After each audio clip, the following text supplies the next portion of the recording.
There we go. Hello, everyone. Welcome to another Mental Health Monday here on Even Tacos Fall Apart.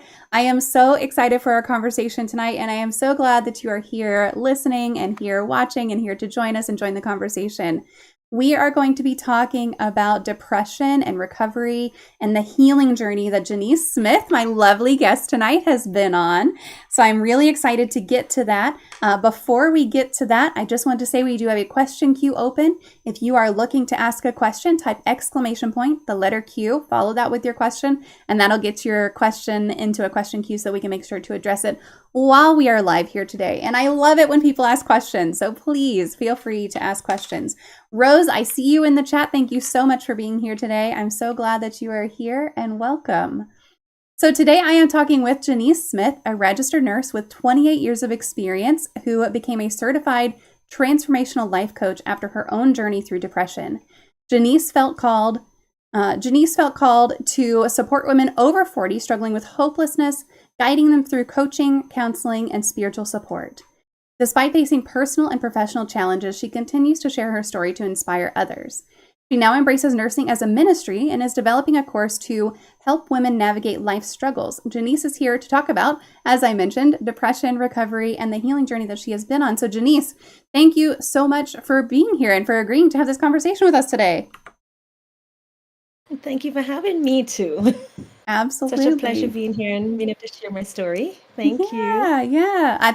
We were talking ahead of time about just how much we each love Yes. to hear other people's stories and everything. And I think it's just such a treat to be like, tell me what you've been through. Tell me about your life. Tell me where you've been in life, because sometimes you can find things that really are similar to something you've been through or something you've never even considered to be a challenge for other people. And either way, you learn something. Either you make that connection with your own life or you make a connection with, oh, wow, other people have been through this. I had never considered that. So really, yeah, love it that you're here. Love it that you're here to share the story 100%.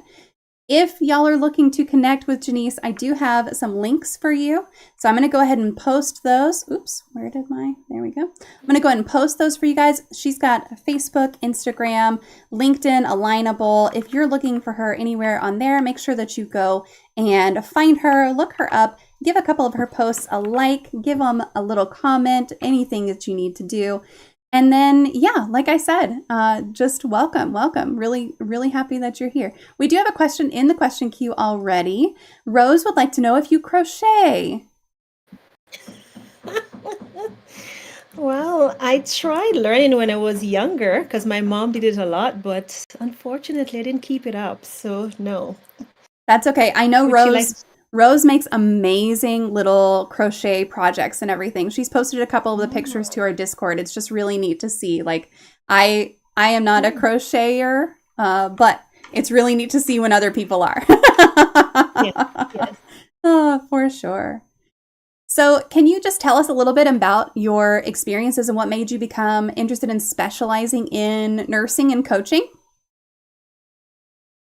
All right. Let me see. I would start with nursing first because, and what I'd say, unlike most people, most people say that they've always wanted to be a nurse. I've never always wanted to be a nurse. So nursing was actually what I'd call a default for Mm, me because growing up, I wanted to be a doctor, right? I love the sciences. I love biology. And I'm going to say something that's going to sound really gross, but as a child growing up, there are these baby frogs, baby toads. I would like have a little scapula and I would cut them out and I'd open them up. And I know it sounds gross, but it's just what I did as a kid. And the lizards, I'd get them, I'd find them, and I'd cut them and I'd open them. So I mean, biology was just really a really good experience for me. So I was really good at biology. I loved it and I excelled in it a lot. But when it came to chemistry and physics, it was just not a natural for me. And I didn't do that well in them. But, just looking back, sometime you will look back at your life and I just think I took a lot of things for granted then. And I think I wasted a lot of time. And if I'd mm, spent more time studying, I think I would have passed it. But unfortunately, I did not excel in chemistry and physics. So at the end, I didn't meet all the subjects that I needed to be a doctor. So then they had this pre-qualified nursing program that they were offering. And then at that time, I joined it. And then from there, I never looked back. It was just nursing for me. I just went into nursing, and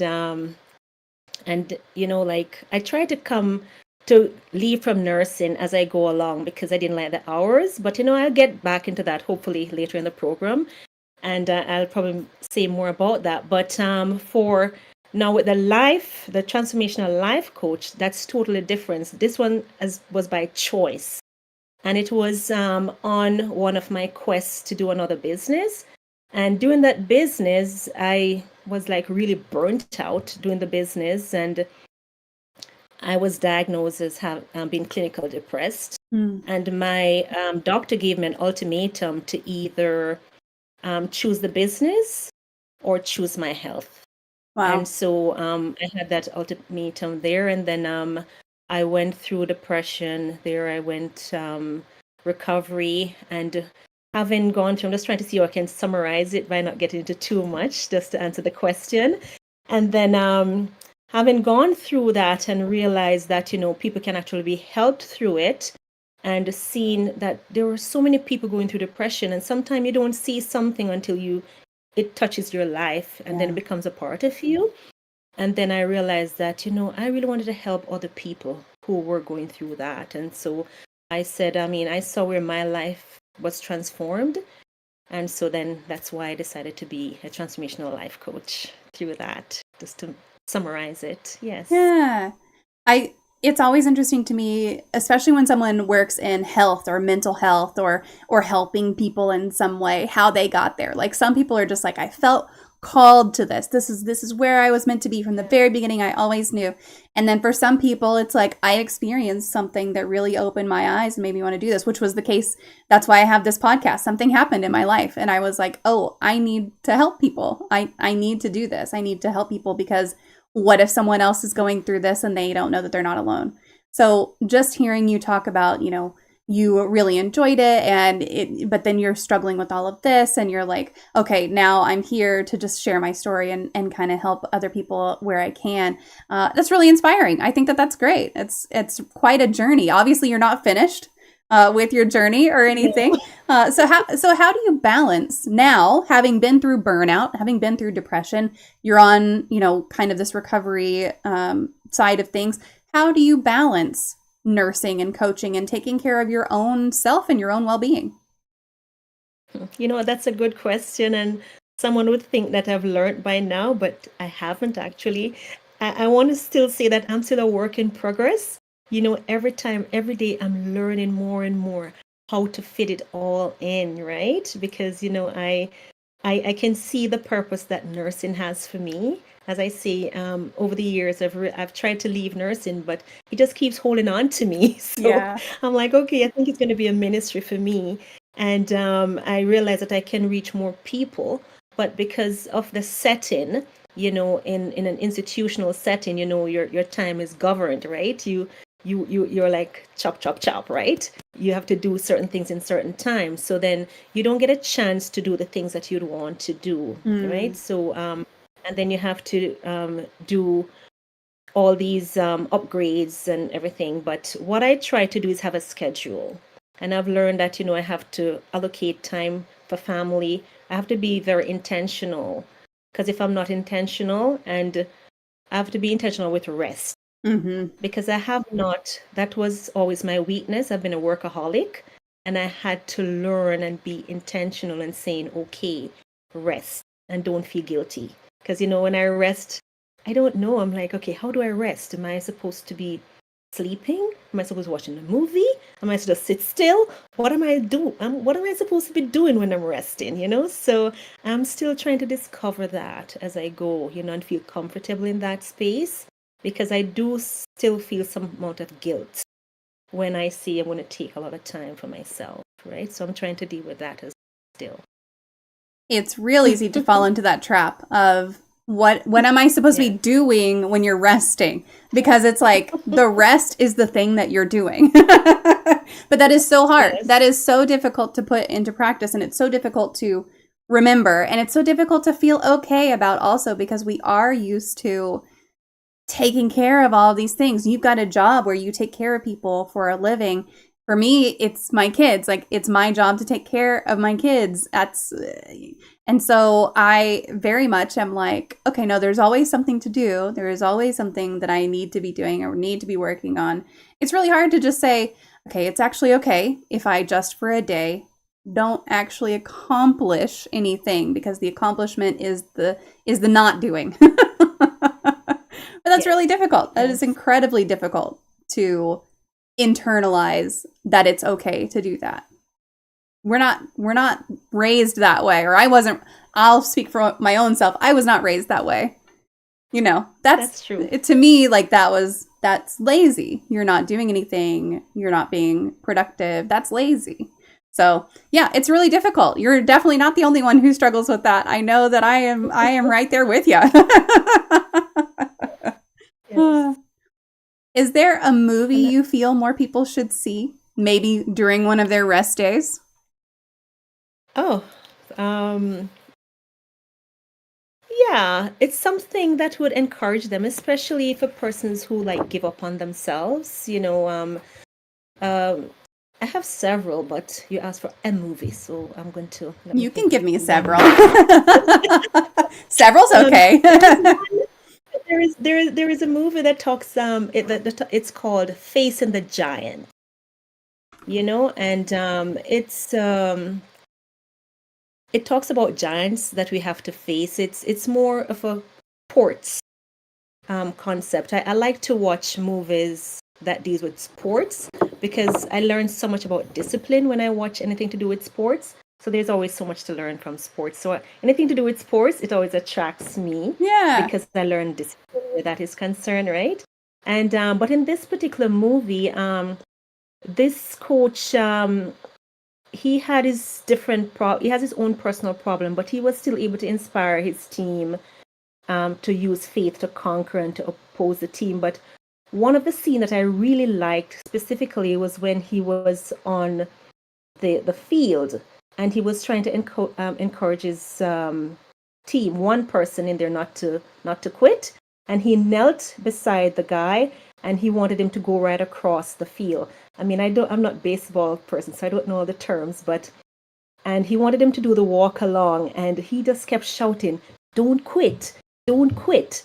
And he just continued, and he just went right across, even further than he thought he would. And it was very inspiring for me. And what I learned from that movie too is that, and what I would my takeaway was that giants can actually be defeated. No matter what your giants are, it can be defeated. And then no matter how we try to avoid, we can never avoid our giants. We're going to have to face our giants at some point. And when we think about facing our giants, we have to be prepared, because that's what happens. Sometimes we're not prepared for them because we just think it's all okay. So I'm just saying we should never be afraid to prepare, because it's hard work to prepare to face those giants, even as we deal with depression too. It's a giant that hits us hard, but we can actually prepare for it. So, I mean, yeah, so that's a movie that I really like, that really touches me and encourages me. I like it. Yeah, it sounds like a great one, and I just added it to my want to see list also while we were talking. So that's Yeah. good. I'll have to watch it pretty soon. But yeah, I mean, Right. you're right. There's always going to be a giant. There's a giant in everyone's life, and no matter what that is, if Yes. it's depression or if it's something with your job or if it's something just motivation wise, whatever it is, you got to face it sometimes. And if you don't, well, you are going to. Sometimes you might not win. Yeah, You're going to face it whether you like it or not. that's But you correct. got to know how to go about doing that. I like that. That sounds like a good one. Now, you said you have several movies. Do you have any more that you wanted to share? Um, there is one called War Room, and it's a lot of the movies that I watch are Christian based because I watch that just to build my faith sometimes. So, and War Room, it's one that say that you need to have a room where you war, where you're fighting in the place of prayer, about whatever you're facing in life. And it was this elderly lady. She was encouraging another lady who was having problems in her marriage to pray more, because I mean she was going through so much. Her husband was cheating on her, and she was just frustrated with what was happening. And she just thought that, I mean, how she put it was that the enemy got into her house, and she Mm. got really angry with what was happening. And I think there are times when we should get frustrated with things that are at us. I mean, we're lovers and we're not fighters, but when things come to attack her love and attack her family and attack who we are, we should really fight and say no more, you know?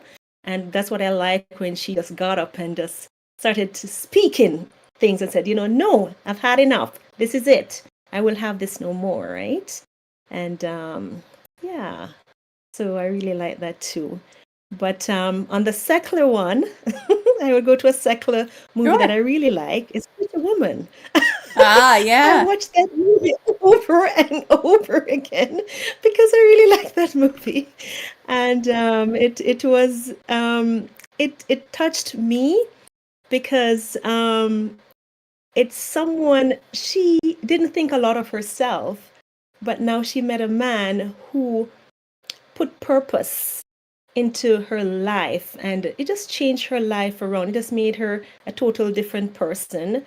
And there's just some, I just learned so much from that, you know, from the person who she was and who she became after that encounter, you know. So Yeah. yeah, I really like that as well. Yeah, that's a Yeah. great one. Well, I haven't seen the first two. I'll have to go back. I'll have to go and watch those at some point for sure, and I'll let you know how that goes. So, Yeah. getting back to kind of your personal story, can you share a little bit about what your experience with depression was and kind of what led you to seek help eventually? Okay. Well, I'm laughing because I didn't seek help because I thought I was depressed. Yeah. Right? I didn't think I was depressed because everyone knows me. As far as I'm concerned, people who know me would not put depression in the same statement with me, right? Because I'm just like a happy-go-lucky person, you know. I'm serving people, I'm doing everything for everyone, right? But there was, as I say, when I started this specific business, I felt like I was working like 24/7s, right? And I was helping everyone, they were satisfied with what I was giving them. But when I came home, I was so exhausted, and I found that I was crying a lot, you know. I'm Mm. talking to my husband, different conversation, I'm crying. I'm like, what's going on? And I was just getting really concerned about, I wasn't coping a lot very well, but I didn't see it as depression. But I said, I have a very good conversation with my family doctor at times. So when I had my next checkup with her, I said, okay, let me have this conversation with her. And I'm like, I find myself crying. She said, Genese, that's not normal. I'm like, yeah, I'm crying. Like, people cry. I mean, she said, that's not normal, Genese. You can't be crying all the time. And then she gave me a series of questions to answer. You went through these questions and I answered them. And, the score came up, that I was depressed. I'm like, she said, you're depressed. I'm like, no, I'm not depressed. I can't be depressed. And I'm thinking too, I'm a nurse. I'm a nurse. I should know better. I wouldn't allow my life to reach a point that I'm depressed. Like, who does that? That's so I was feeling everything at that time when she told me, I mean, I'm depressed. So I'm shocked. I'm ashamed. It's just so much different emotion that's going through me. I'm frustrated with myself to allow all of this to happen, that I'm a professional. So how am I going to help my patients? So now if I'm depressed, I can't go to work, right? And am I going to go tell my colleagues that I'm depressed? I'm going to tell my sister that the doctor said I'm depressed. I want to tell my parents the doctor said I'm depressed. I want to tell my husband. Like, how am I going to share this information? I'm not. I didn't. I shared it with my husband, Yeah. but I didn't share it with my parents. I didn't share it with my siblings. And at work, I didn't share it at work. And then I had to go on, what do you call that again? When you're on modified. So she Mm. put me on modified duties. So I was doing 8 hours. So I was cut down to, instead of doing 6 days or 5 days a week, I was cut down to just doing 4 hours. And like they don't necessarily have to tell why you're off sick. They just say, cannot come to work. So, I mean, I just handed that in to my manager, Yeah. and I didn't discuss it with my colleagues because I was embarrassed. I'm like, how do I tell them? And so I was unmodified, like I had to go check up, and then there was this group of persons too at the workplace, because whenever you have to be off for a certain while, then you get um, referred to another group of people to monitor you as well, right? So, I mean, that part was the hardest part for me, stopping from work, and I'm a very emotional person, and I feel some tears coming. Please help me. I'm just gonna It's okay. It's all breathe. right. Yep. Breathe. Take your time. It's all good. But um, but I stopped from work for a bit, and I could feel a little bit of difference, but when I stopped from work, I didn't know what to do at the time. So you would think that I would use the time to rest or sleep, but it felt weird Yeah. not working. So of course I started going on the internet, probably searching all the stuff. What did I do? And and then I started doing courses too, because I didn't know what to do with myself, because I'm not working. But it was an interesting journey for me, and I kept most of it to myself. It was not until after I went through it that I was able to relate to other persons about it. Yeah. But I found it hard to deal with, just the embarrassment and the Yeah, kind of that shame again, that piece of it. Yes. It's interesting that you And talk that's the about. stigma that's attached to it, Yeah, because when you hear yeah, people talk about other people, they whisper and stuff. So you're yeah. like, I don't want to be a part of that You don't want to be the name being statistic. whispered around. Yeah. Yes. Yeah. It's interesting to hear you talk about, it was easier to share with your colleagues after you were already back and already everything.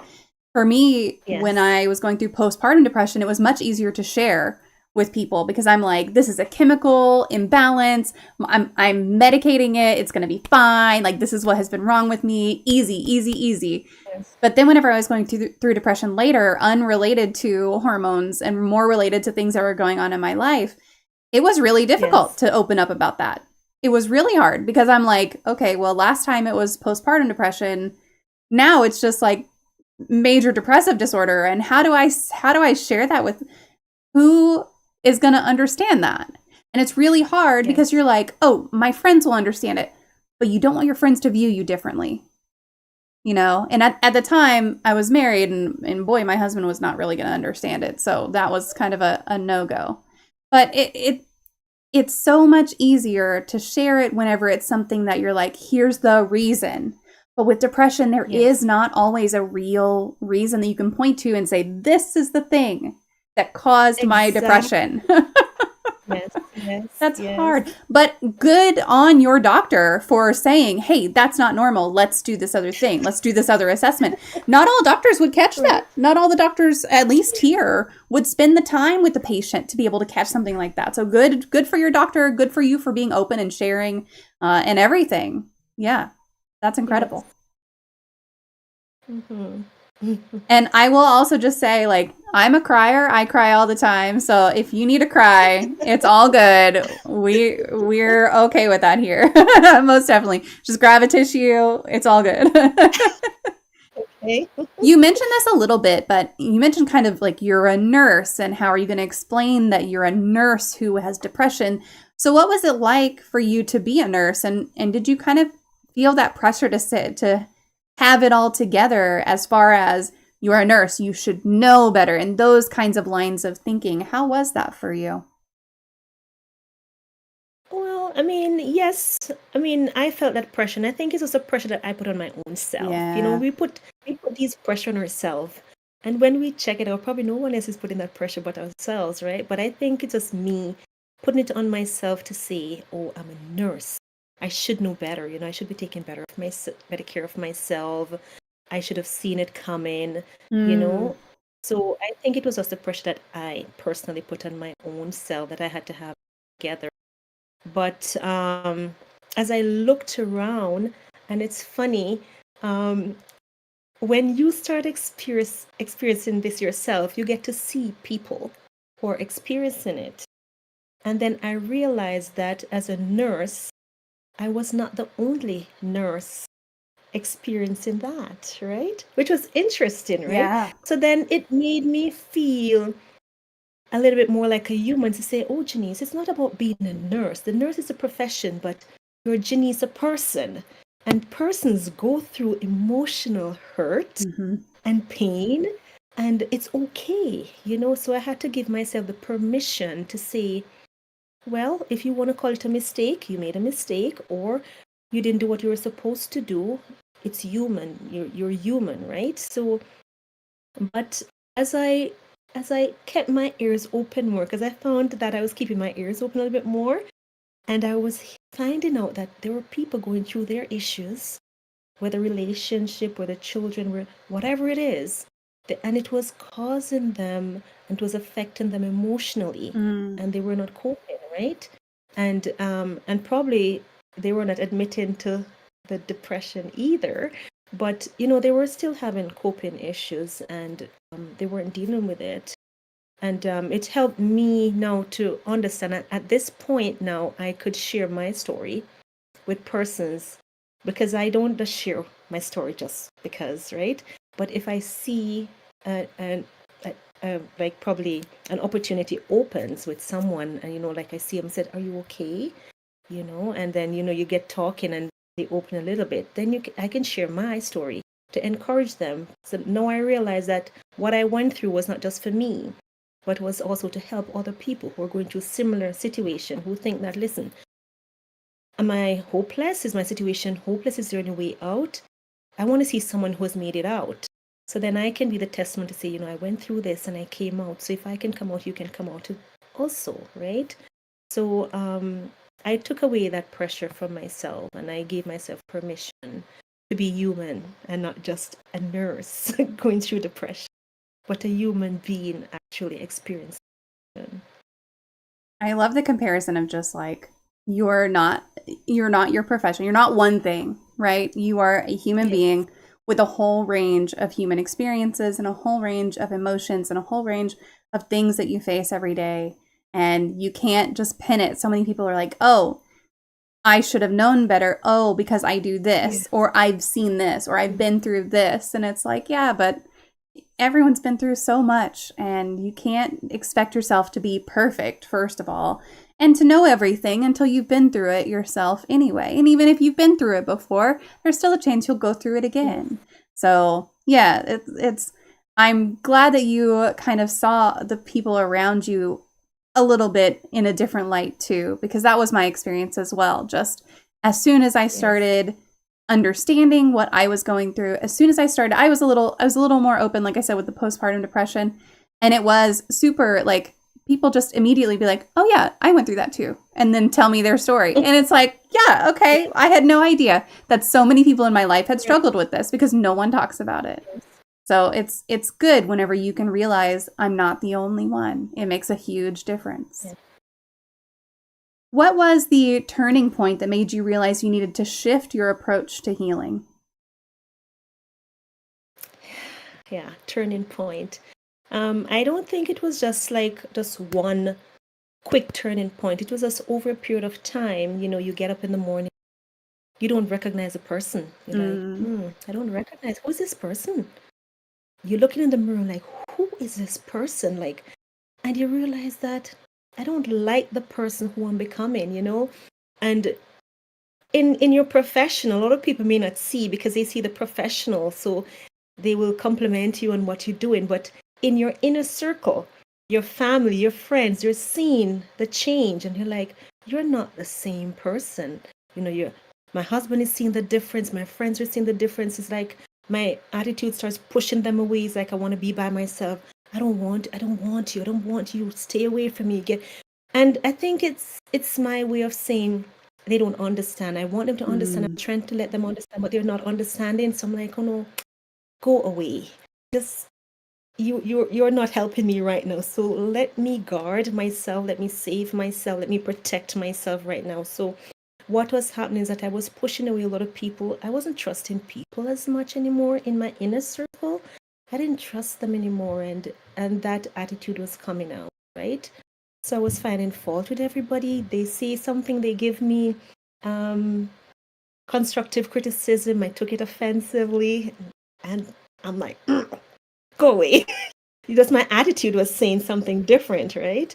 And I just didn't like that person, and I used to laugh more. And I found out that I was getting angrier quicker, and I was getting upset quicker, and I was laughing less, and it just is over a period of time that I'm like, oh my goodness, what's going on? And it's just funny how help comes into your life. It's not how you really expected it, because while all of this was happening and I was denying the depression, my husband was diagnosed with borderline diabetes, right? And his cholesterol was high, and he looked at me, and the doctor gave him prescription. He wouldn't fill it. I'm like, what are you doing? And the nurse part of me is like, Yeah. you gotta take your medication, right? And he's like, I don't want to do this. I want something non-conventional. Can you find someone who is non-conventional?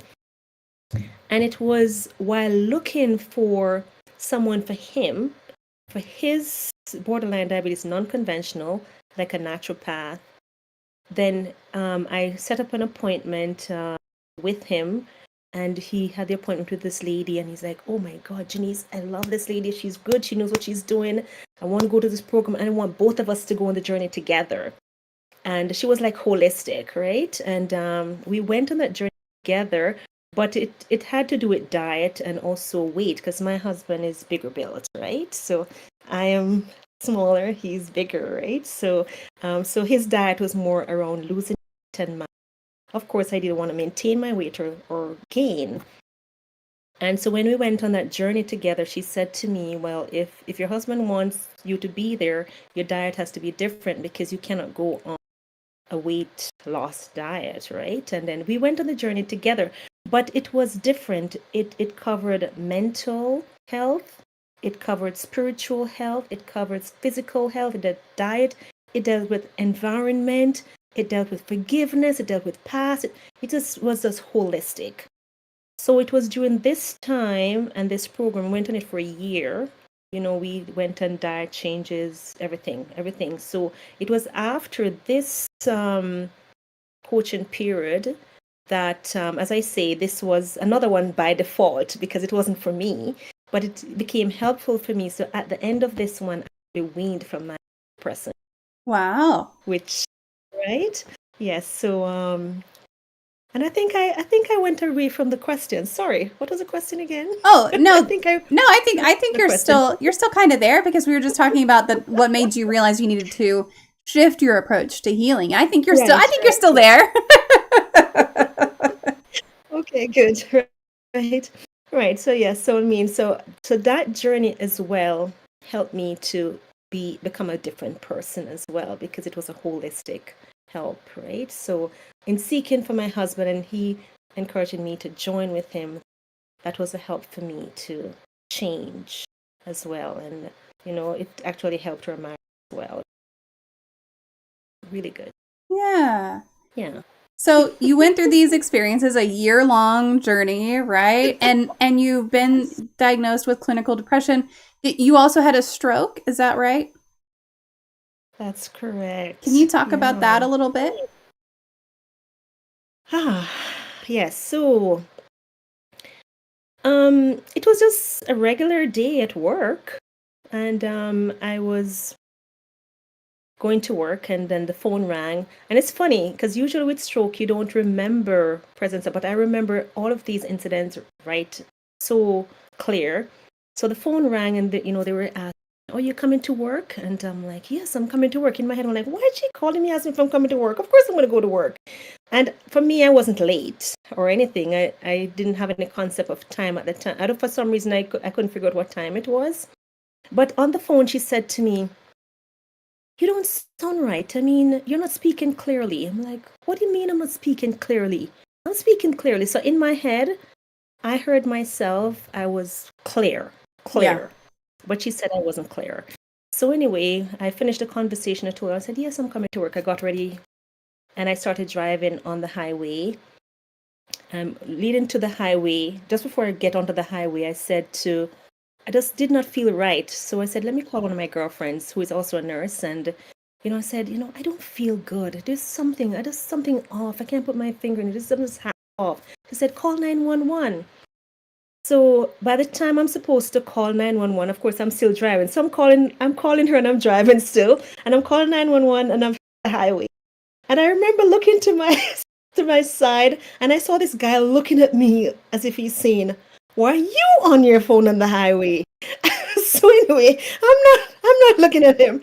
I'm talking to them on the phone. So when they answered, they're like, okay, what's wrong? So I just told them exactly what I told my girlfriend, I just don't feel right. So they say, okay, put your hazard light on and just move over to the right. And I said, oh my God, where's the hazard light? I can't find the hazard light.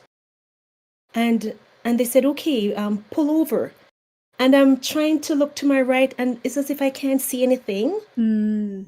Like I don't have any peripheral vision. I can't see that the vehicles are just going so fast. Can't figure out what's going on. So I said, I can't pull over. So they said, stop right where you are. And because this is a journey that I go every day to work, I know this road all the time. So I told them exactly where I was. And in no time I could hear the sirens behind me coming. And my vehicle was parked in the middle of the road. And they came, they took me to the ambulance and someone dealt with the car. And I was in emergency. And I remember saying to the doctor, oh, I think you have to hurry up because I need to get to work. And oh, no. To work.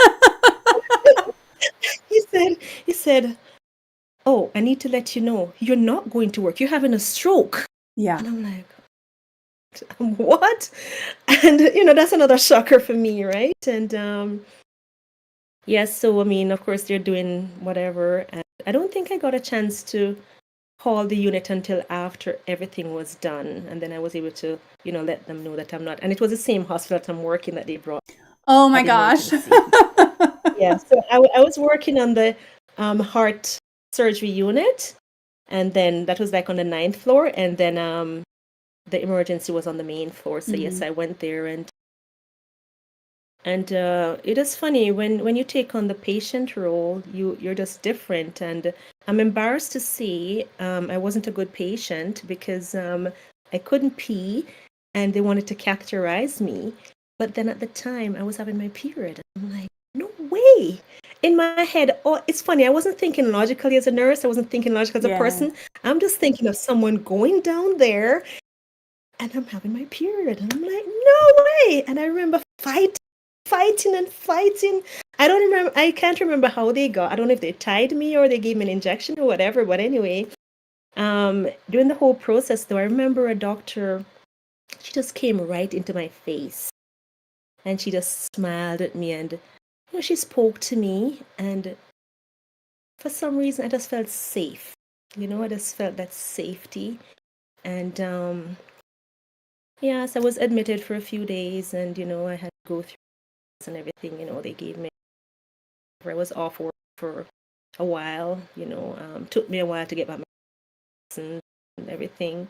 During that time, it was a very frustrating time for me because my memory went. And at the time, they were asking me, who they were testing your memory. So they'd ask me the prime minister. And I remember when they were asking me, I said, I know it. It's like it was in my head, but it couldn't come on my lips. Yeah. And I'm like, oh my God, this is so frustrating. And they were asking me questions that it was in my head, but it just would not come to my lips. And then, of course, I lost my peripheral vision. And then, of course, I had to meet the discharge criteria to show that I'd be safe being at home. But there was I just keep going back to square one. And I remember took up the Bible and there were certain verses that I had to use to encourage me because I was just so angry, just so angry. But then I just kept using one verse just to meditate on it and just to use it to strengthen me. And it was just during that time. And then, I got, they visited me from the church, and they prayed with me and encouraged me. And, my colleagues, work in the same place, they came and visit. Easy for them to come and see you, right? Yes, yes. But it was a very challenging time, though. Very, very Yeah. challenging time. Yeah. Do you remember the particular Bible verse that you turned to over and over? I think it was Psalm 37. Let me think. I think it was Psalm 37. And I was looking at it and I'm like, this Bible verse, it doesn't really speak to the situation, but it was just encouraging to me. Right, Psalm 37 verse 5, where it says, "Commit thy way unto the Lord, trust also in him, and he shall bring it to pass." Right. So, and it wasn't related to the situation itself, but I just found comfort in that verse, and I just kept, Yeah. you know, saying that to myself, and found it in. Yeah, and you gotta find the things that bring you comfort, right? Like that's a big Yes. part of it. Yes.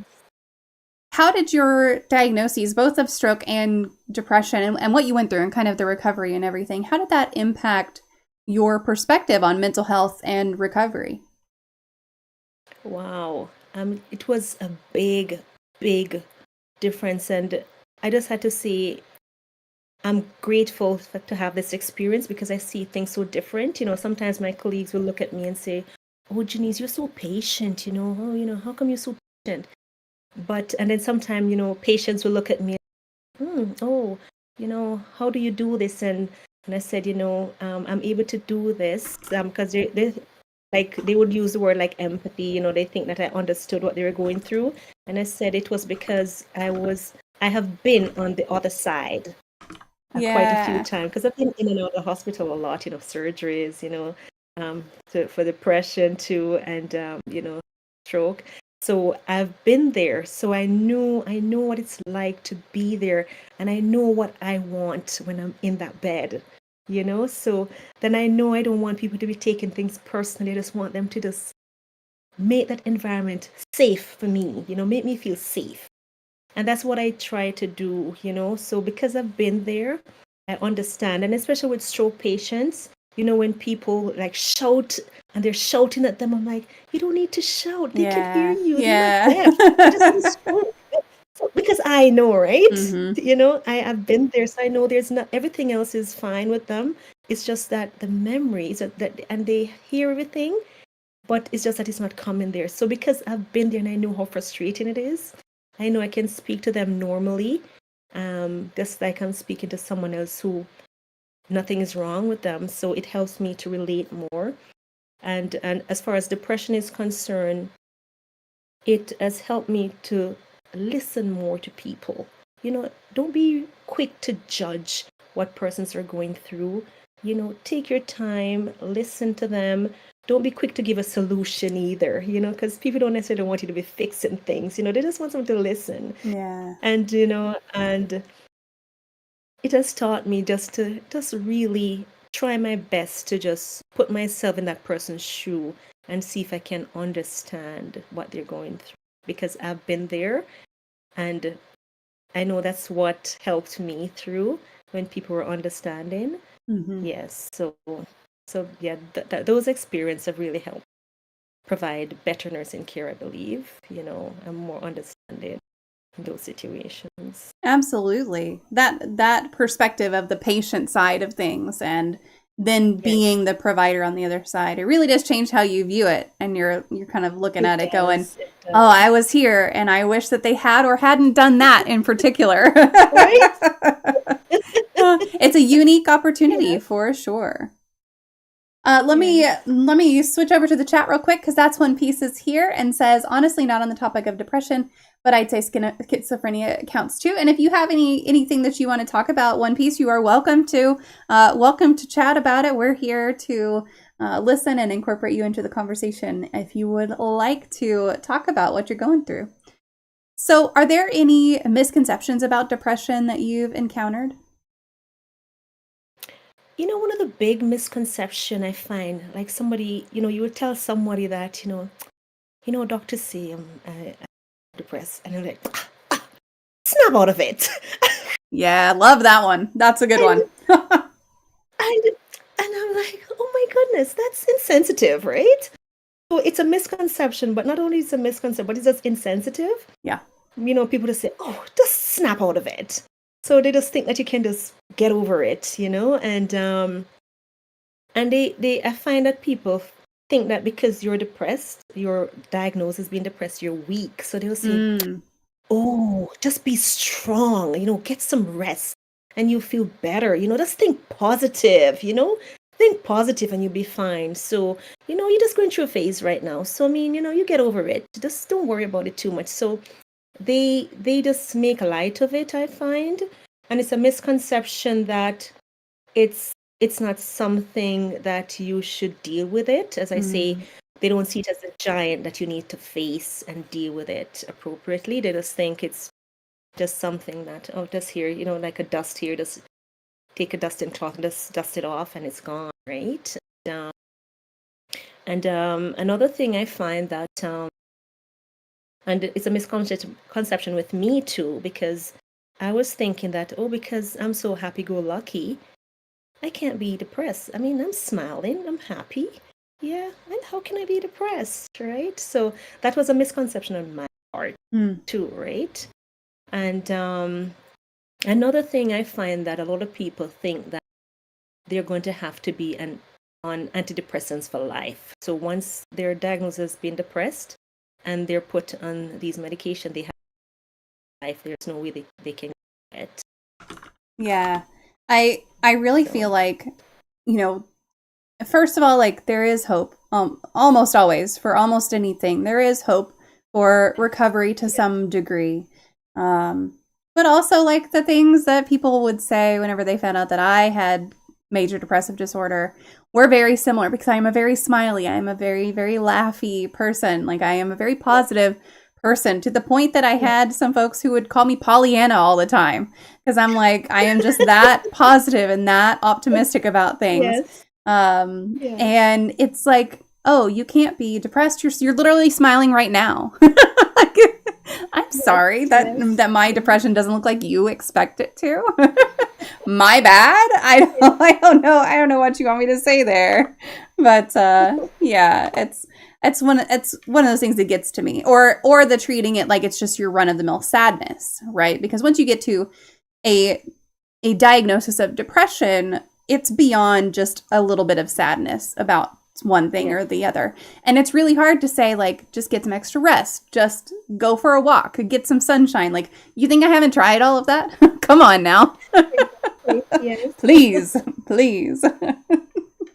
Oh, One Piece says, I honestly don't have anything I've got to talk about, so I might as well go. You are welcome to stick around and listen. You never know what you might pick up, even if you haven't dealt with something like this. We talked about that at the very beginning. Even if you haven't dealt with something like depression in your entire life, you never know what you'll pick up from a conversation. But you're welcome to stay. You're welcome to go. Whatever floats your boat is just fine. Now, Genese, you focus on helping women over 40. Why do you think that group, a group that I am in now, in particular, struggles with depression? Well, I mean, even though this group will struggle with depression, I should probably clarify. It's not that I think that this is the only group that's absolutely with depression. Right? Yeah. Right. I know that every age group will struggle with depression, but the reason why I focus on this group is that when I was diagnosed with depression, I was over 40, and I think that it would be better able to relate to my own age group. Because, sometimes, you're talking to a teenager and they said, oh, you don't understand because you're not a teenager. I'm like, as if I wasn't a teenager before I became 40. But, so, and, like if you're dealing with different age groups, sometimes persons will say to you that you don't understand me, right? So I find that this age group I focus on just because it's my age group. And they do struggle with it because if you look at this age group, it's like in the middle.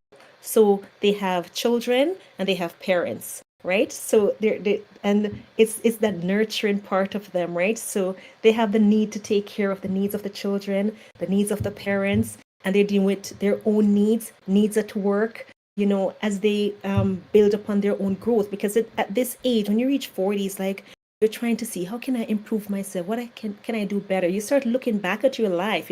What did I do in this life? How can I make different changes? So there's a kind of a pressure there. And you're just such a nurturing person. You're nurturing everybody. And then, as I mentioned before, I do feel guilty when I'm resting. And this age group feels guilty when they have to say no to others to say yes to themselves. So when you have to say no to someone, someone say, "Oh, I need your help." Oh, and today I actually planned for my spa day. You feel guilty. You don't even want to tell them that it was your spa day because they need your help, right? So it's just you're juggling so much in this age group. There's so much to go through. And so much is going through your mind. Expectations, not only expectations from others, but the expectations you put on your own self. In this age group. So that's what I've found. There's so much, and even the things that I've mentioned, if there are persons even listening over 40, they can add more stuff to that, reason why, they would be struggling with depression, right? Because the list is so long for this age group, what would cause them to be struggling with it, right? Yeah. Yeah, it's a really long list for sure. There's all kinds of things. Like it's a difficult stage of life. Not to say that any given stage of life has not come with its difficulties, because it definitely does. And yeah, you're right. You're kind of in that caregiver spot from two directions a lot of the time. That's tough. Yeah. Are there any tools or strategies you wish more women, or just folks in general, knew about when facing depression? When you say know about, I have to think about that, know about, because people know about stuff, but will they use it? True. Right? Um, because a lot of persons who are facing depression, they know about professional help, but they don't really use it. Yeah. Because of whatever the reason is. But I just wanted to highlight that professional help is a real good tool. We should not dismiss. Yes, you want to talk to your friends, you want to talk to your family, but there are times when they will tell you what they want to tell you, but sometimes it's always good to get that professional perspective, that they can take that on, because sometimes your friends and your family, they're going through their own things and they feel burdened with you telling them all of this. But when you go for professional help, they'll give you the time. They won't brush you off because you have that time, you have that half an hour, whereas you go to your friend and your family.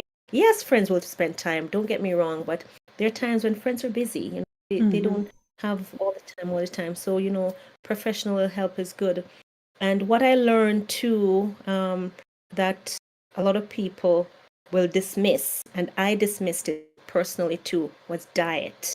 How the important role that diet plays in helping us, when you really get into your diet and really make the diet changes that you need to do just to help with dealing with depression, and that's really something that people need to really focus on, do research on that. And if you don't know, find out from someone else who knows. And if you don't know anyone, then of course it goes back to professional help, right? To get that. But one thing for sure that I know a lot of people overlook is gratitude journal. Oh my goodness, gratitude journal. That's a nice tool. I started doing that where I would have a book, and every day I'd write 10 things that I'm grateful for, 10 different things that I'm grateful for. And it get me in the sense of gratitude all the time. So then I focus, it kind of redirects my thought. And it's not a quick fix. It's just getting yourself in a frame of mind. It's just developing that, that muscle, that extra muscle that will help you go on. Because everything don't happen immediately.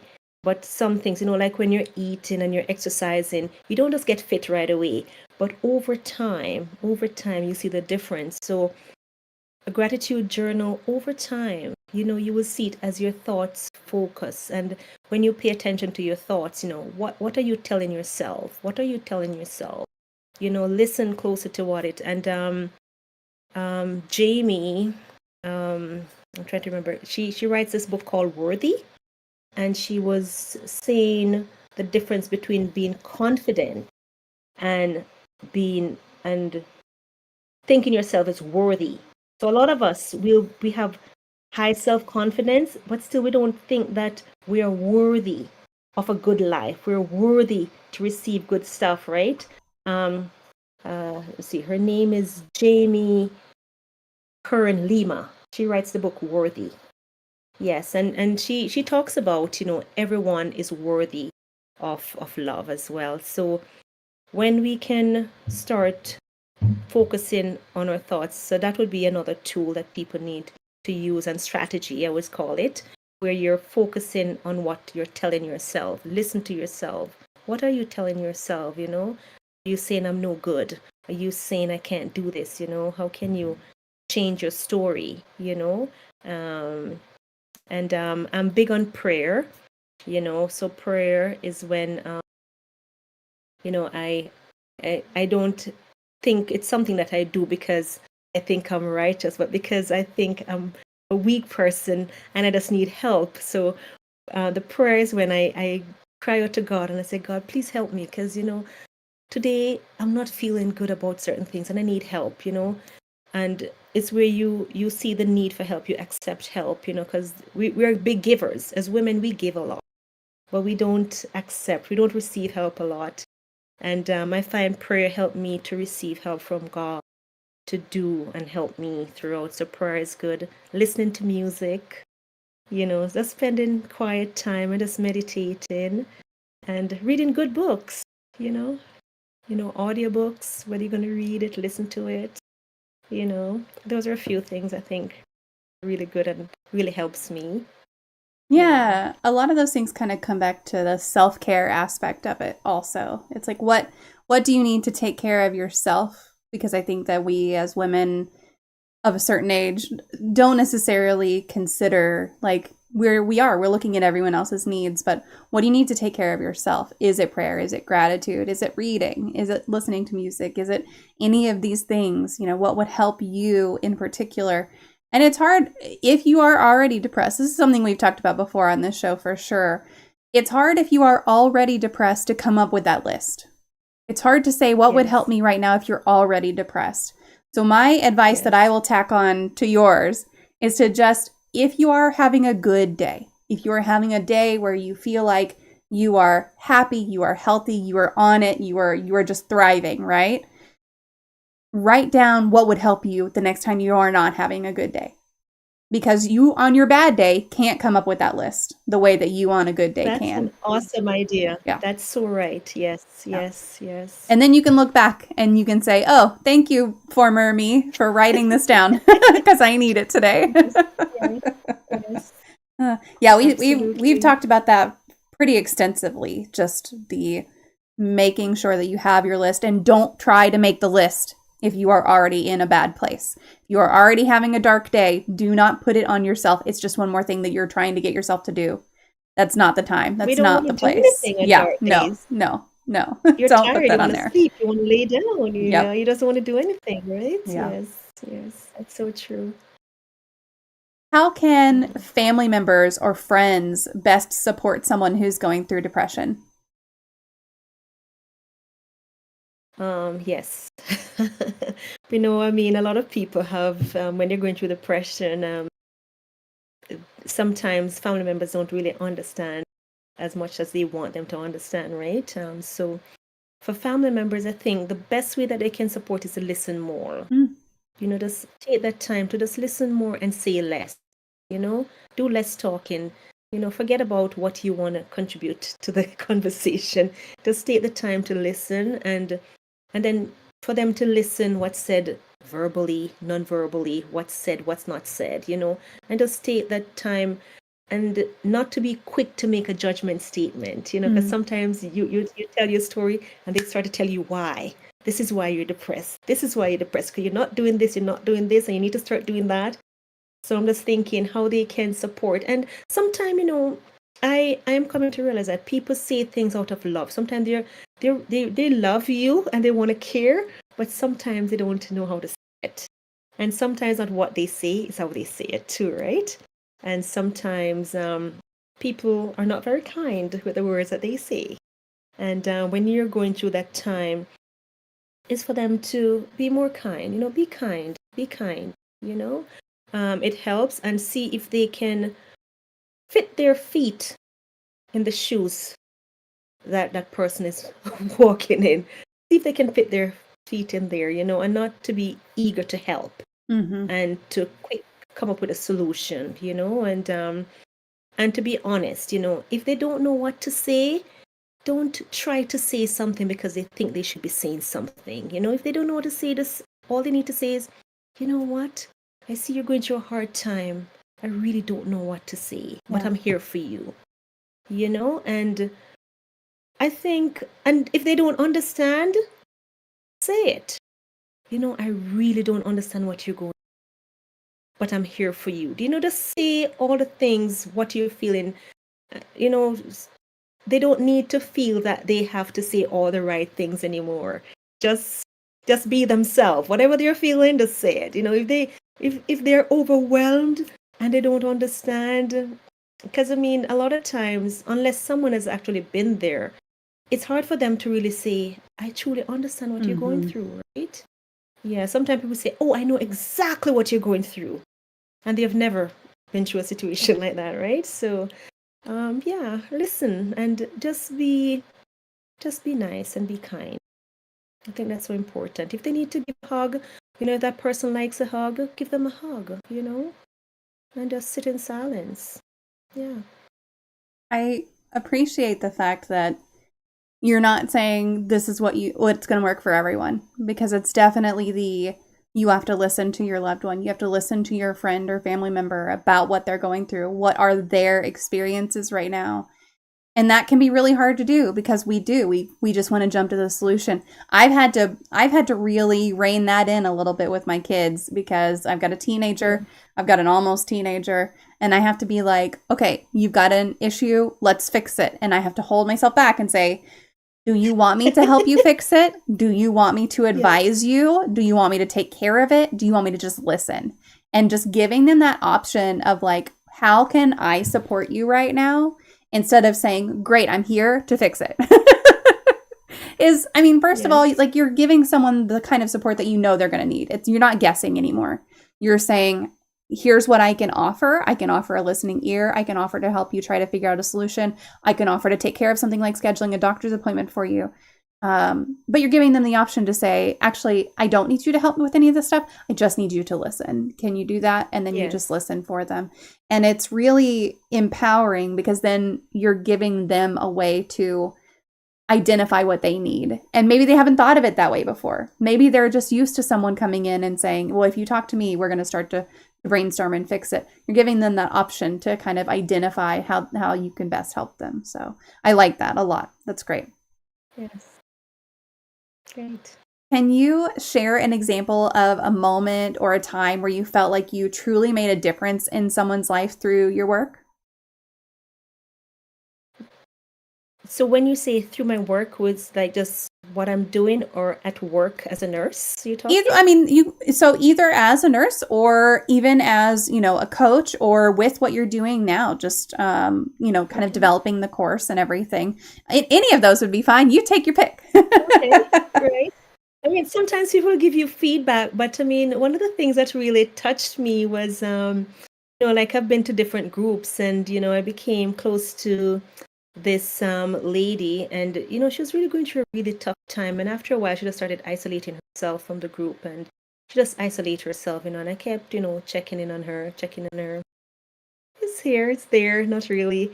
And I remember one day, I just felt like I had this encouragement quote that I just needed to send her. Like it was a few words, and I wrote it and I sent it to her. And I didn't know what to expect, but because she hasn't been responding that much, I didn't really expect anything. I just left it as is because I said, she's going through her time. But what hit me was when, she said, she said thank you, and then she said to me that, you don't know how much I needed to hear these words. you know. So then you know that you really did something, right? When somebody say you don't, I needed to hear these words. And then she went on to say, it just seems as if it's just one struggle after another struggle, and then just one battle after another battle. And, she just really needed that. So for me at that moment, I felt like I did something. Sometimes when people said, yes, thank you, that, but the fact that she said you didn't know, Yeah. right? It means to me that, oh, Genese, you actually made a difference here. And I was just glad to hear that at this time I was able to lift up her spirits and, emotionally when she needed. Yeah. Those are the times when you just feel like, your words and action goes a far way. Definitely. Yeah. And it sounds like she was able to open up to you more after that. Like it kind of gave that stepping off point to say, like, let's have a little more of a conversation, That's great. Yeah. Can someone fully heal from depression, or is it kind of that lifelong journey? If you had asked me during the time when I was depressed, I would say, nope, they can't.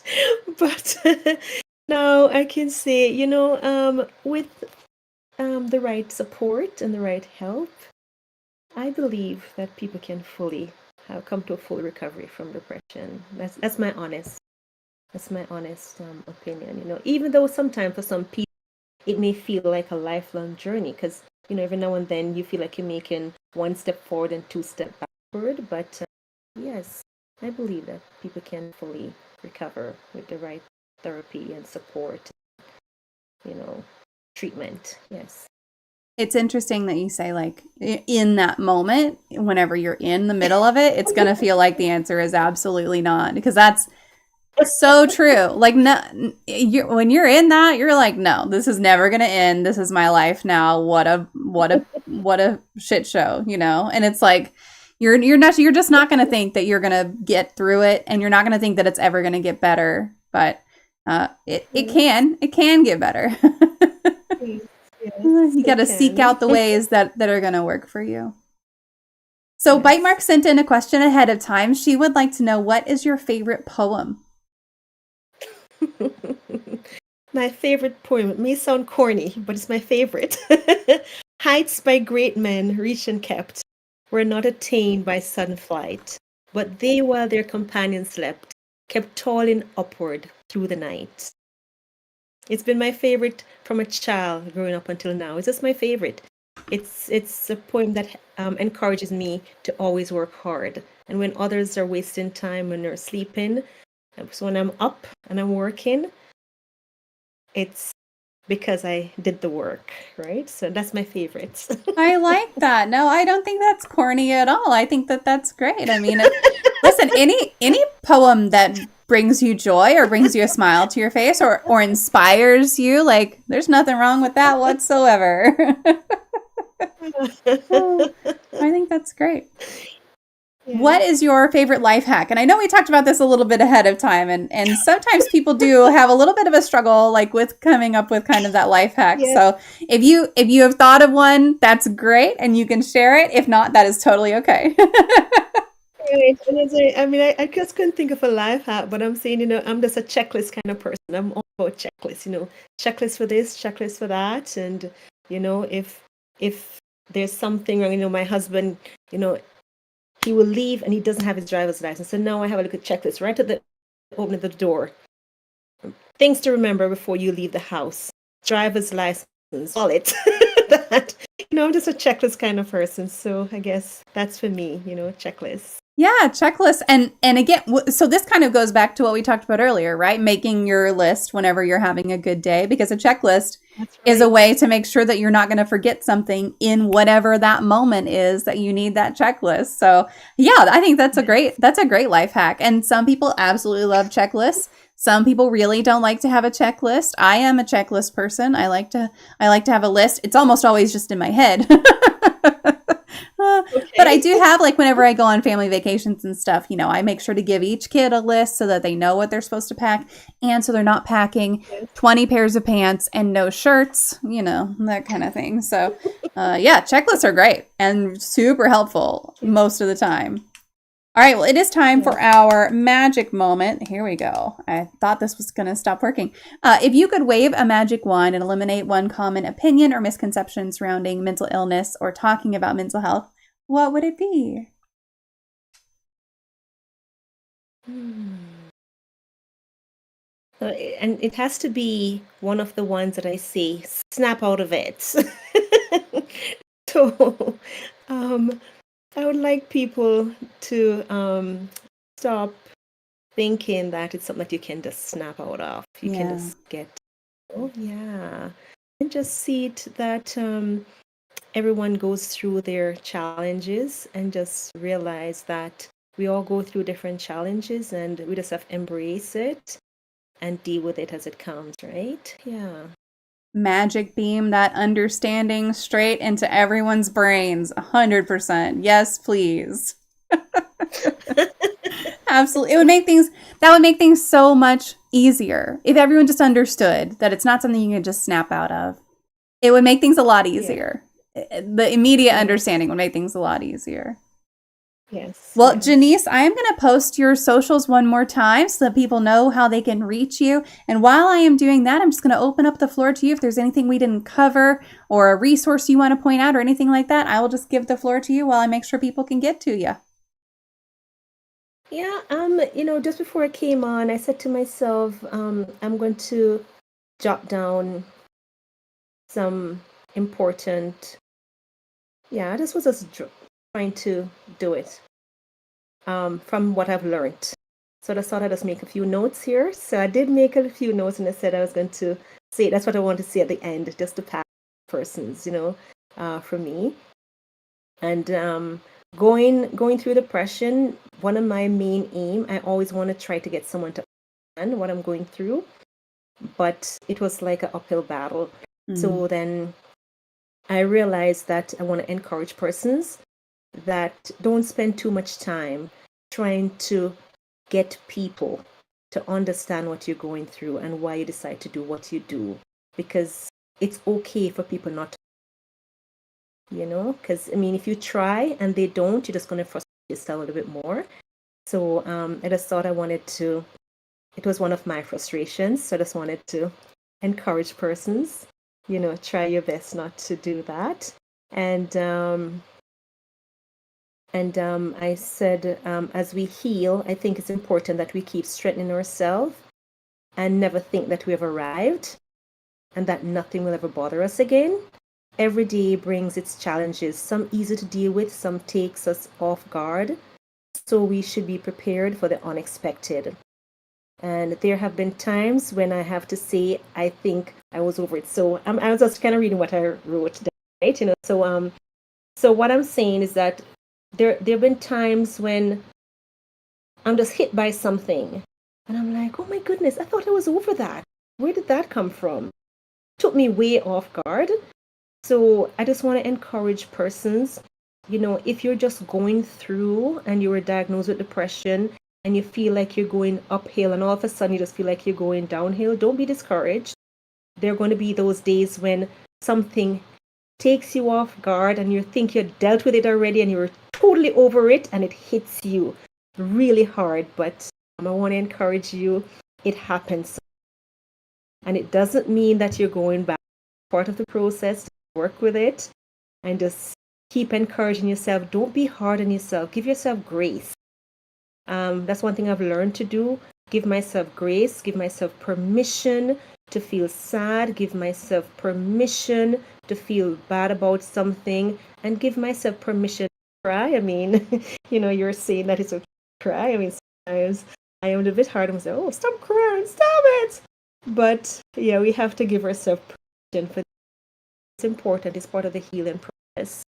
And yes, and then I did say before, but I want to just highlight it again. Pay attention to your thoughts. Not everything that comes to your mind is reality, but it's good to acknowledge it, right?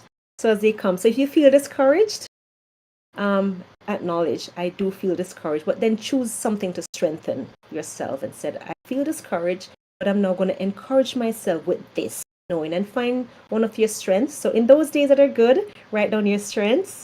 And then when you feel discouraged, look back at your strength and use that to encourage yourself.